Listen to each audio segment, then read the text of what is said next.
"Hi, Com. This is Sam Maddock." The station commander took a deep breath, ensuring his voice remained steady. If anything endured on Earth, this recording would likely be among it. Subspace sensors confirm 800 capital-grade transition distortions and 1,500 escort-grade. I'm deploying scouting drones and activating the Shattered Heaven Protocol. He paused, his voice hoarse. "They're here. My God, they're here." Humanity had battled the enduring empire of the Second Star for 27 Terran years. Unlike the Empire's usual swift victories, this conflict persisted, vexing the Emperor. Recognizing the value of human technology and strategy, Emperor Hajun-san sought a swift resolution. Besides, they had reasoned with their conflict council. They didn't need the other Technic species in this arm, getting the idea that all conflicts with the Empire could be drawn out to such an extent. To this end, the Empire had, separately from its already deployed fleets in the Orion Arm, assembled a grand strike force that alone might have defeated the human navy, or perhaps multiple navies. The Imperials could never be bothered to remember every barbarian nation of every fractured species.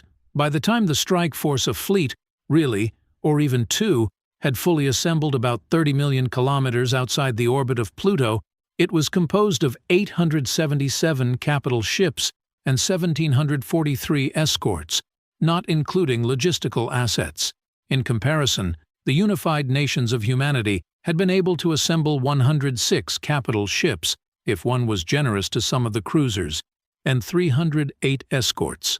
Hancock Station, Lassiter Station, and the Greater Star Federation supercarriers would be able to put about 1,300 fighters in space in total, but realistically, they would be cycling fighters in and out.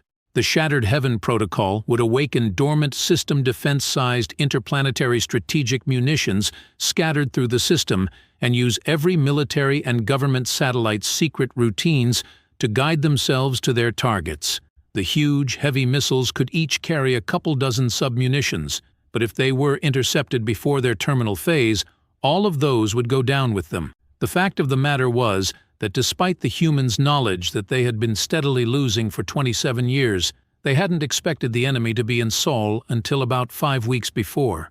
That was very little time to prepare, and even with the wormhole gates, reinforcements had been slow to return, especially since the Empire had not weakened any of its other fleets to assemble this strike force.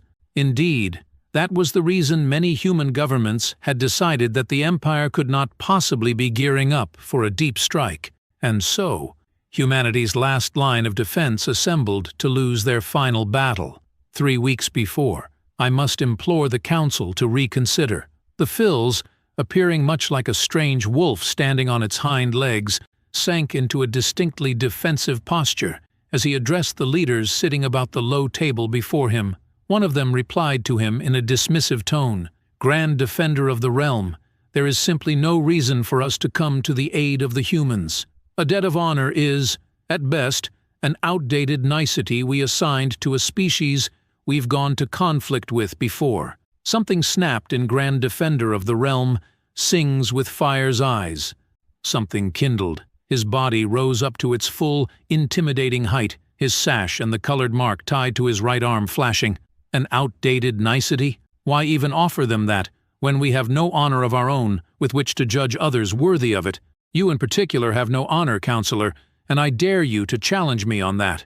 A hushed whisper of shock swept through the chamber, but before the accused counselor could reply, Sings with Fire continued, "A dare you will not answer, but that does not matter, as no one was ever truly convinced of your honor. In fact, I would go so far as to say the only thing that might redeem any appreciable measure of that elusive modicum of honor you must have once possessed is to, for once in your career, fulfill your duty to the people." The chamber was silent now. Sings with Fire sent a mental command through his neural implant, activating a political star map. The nations of other species glowed in different colors, but one stood out more than the others. A harsh, scarlet region. "Do you see it, Counselor?" growled Sings with Fire in a measured, rumbling tone. "The enduring empire. Do you think they will stop with the humans? Do you think they will stop with the On-Synod? Perhaps their expansion will halt after conquering the Arzok, right on our border? I am going to assume your negligence in enforcing the security of our species is born of an utter lack of cognitive function, rather than a treasonous, dishonorable, or otherwise malicious dereliction of your own duties. Before most of the files in the chamber could even fully process the rebuke, another counselor spoke up. What if coming to the humans' aid merely makes us a target? Sings with Fire made a harsh sound in his throat that was somewhere between an expression of humor and one of anger. You still do not realize. He sent another command, and the Scarlet Region drew back dramatically. Then again, then it disappeared. With sudden brutality, the Scarlet Region began growing back to its former size in huge bursts. 2 standard years. Sings with Fire enunciated with great precision. Their first incursion was 2 standard years ago. Again, silence reigned. My argument is made. The Grand Defender of the Realms said quietly. The Counselor Primarch may have the floor. Admiral Thalius, I appreciate our strategic situation, but I don't think it's feasible for us, politically or militarily, to come to the rescue of the humans. We were at conflict with them not 10 cycles ago, and they were occupying our worlds until the end of last cycle.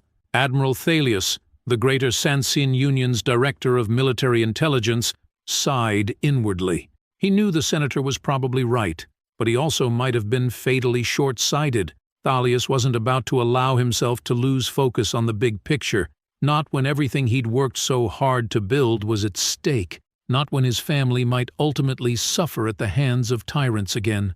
A note of desperation rang in his voice. I know we're crippled compared to our pre-conflict condition, Senator, and I know helping our former enemies might be unpopular, but you must think about the future. Despite their conflict with the enduring empire, the humans were able to rally all of their militaries to fight both that conflict and the one against us, as well as engage in all of their other galactic affairs. And before both of those conflicts, they defeated the Phils. Not only that, but they're the ones who oversaw the installation of our new government, of you and of me in our current positions, not to mention those who will come after us to govern our children. Hells, maybe those governors will be our children. They can do that now, regardless of what their caste may have been. My son, my daughter, they don't have to be warriors like me now. They need not lay down their lives for a better world, because we've built that world for them. As he spoke, he saw some senators narrow their eyes in concentration. Some leaned forward ever so slightly. Some of them even looked like they agreed with him. The desperation left his voice, and it became hard and unflinching like the armored hull of a battleship. I will not give up that world. I will not stand idly by as those who adhered to the laws of conflict even while we did not are swept away. I will not watch as all we have worked for comes under threat from the enduring empire. He locked eyes with the senators directly opposite him. And I will not allow someone else's sons and daughters to live in the kind of world their fathers and mothers laid down their lives to prevent. He tapped a button on his cuff computer, and the smart walls surrounding them came to life as the lights dimmed. And, senators, I don't think aiding the humans will be nearly as unpopular as you might believe. I've mentioned their role in helping to create our new government, but what the people here on the capital world remember even more viscerally is the Takachi attacks. Takachi was a relatively small city on the other main continent, from the capital city that had seen a series of terrorist attacks from a bitter group of former freedom fighters who believed the recent revolution hadn't gone far enough. They'd bombed several areas in the city with binary explosives they'd fabricated themselves, unable to get their hands on a tactical nuke or something worse. Thalius switched to the first image. Do you know why the people remember the attacks, senators? Do you know why the humans weren't seen as oppressors in the end? Do you know why some of the people might be not just willing, but eager to help the humans? This is why. He lifted one of his hands to gesture meaningfully at one of the smart wall screens. They saved us from ourselves. Again, the image was perhaps one of the most well-known images in recent history. A human stood in the center in power armor, a conflict goddess wrapped in powerful artificial muscles and alloy weave. Yet she had no weapon in hand. Instead, her exposed face showed her teeth clenched and her eyes filled with determination and pain. She fought not to destroy, but to save those around her, and none of them were human. She held above her in her arms part of a collapsing building, giving time to those trapped inside to flee to safety, even to the senators. Not human themselves, she looked as though she didn't care for her own well-being as long as the people were able to make it out. And they had. Every single person not eliminated in the initial blast had made it out alive. Thalius's grim voice rang quietly. This human soldier served in the army of their nation of Canada. She had been on-world for 2 days before she gave her life for aliens she did not know and never would. 2 days, senators. The next image faced into view. 3 humans, all wearing different models of power armor, stood in the middle of a debris-strewn street. The camera that had captured the image had a view well above and behind the action, so the senators could see a huddled mass of schoolchildren in the open just a few meters behind the humans. On the other end of the street, a hovering truck bore 9 terrorists carrying large weapons. Despite that, the humans had their weapons raised in brave defiance. "My gods!" one of the senators exclaimed. "That's my daughter! That's when they saved my daughter!" Thalius nodded. "Yes, it is. A soldier from the new Terran hegemony, a Marine from the United States, and a soldier from the United Kingdom. All of them survived, yet they clearly did not know at the time that this would be the case. Yet there they stood, Senator, between your daughter and a hail of steel." He allowed the hushed room to gaze upon the scene for a little longer, and then he switched to the next. This human, too, was in power armor, but like the first, they weren't attempting to beat anything. This image, also like the first, was well known to the people. The human was bent over a bloodied female, a bright hologram showing the inside of her abdomen floating over her as the human worked frantically to stabilize the dying person.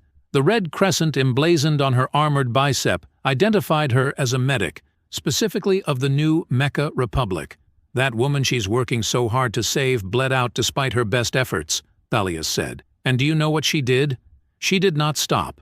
She got up, sanitized her gauntlets, and moved on to the next wounded person, whose life she did save, and she saved the one after that, and the next 3. She single-handedly saved 18 gravely wounded people and was awarded the Alliance's Silver Nova for outstanding medical aid rendered during a disaster. And the people know about that award, senators. The humans made sure our news services were informed of it, don't you see? They were telling us something with that award. They were sending us a message that told us how they saw us. She worked only on patients whose species was alien to her that day, yet she was awarded that Silver Nova.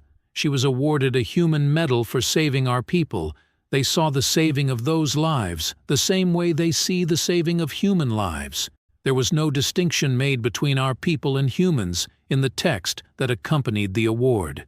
The screens returned to their idle background, and the lights brightened. Thalius continued, "We may not have much of a military left compared to what we had once, but I am prepared to lead every Marine, ship, and soldier we have to soul in defense of the humans and of our own children." The first senator who stood was the one whose daughter had been saved by those 3 courageous humans.